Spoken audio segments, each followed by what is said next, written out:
دلبر برفت و دلشدگان را خبر نکرد، یاد حریف شهر و رفیق سفر نکرد.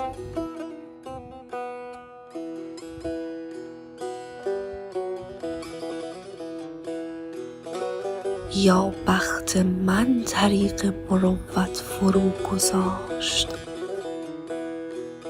یا او به شاهراه طریقت گذر نکرد.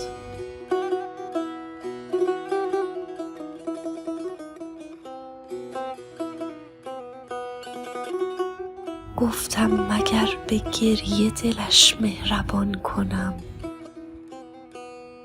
چون سخت بود در دل سنگش اثر نکرد.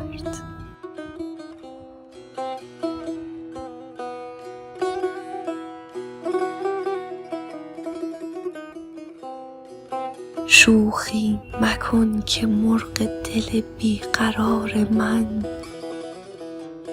سودای دام عاشقی از سر به در نکرد.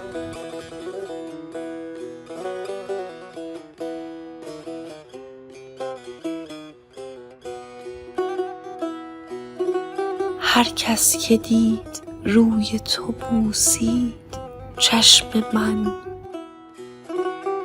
کاری که کرد دیده من بی نظر نکرد.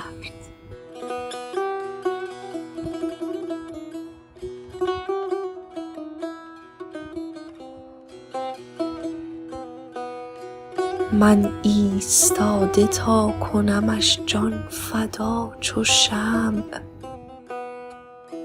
او خود گذر به ما چون نسیم سحر نکرد.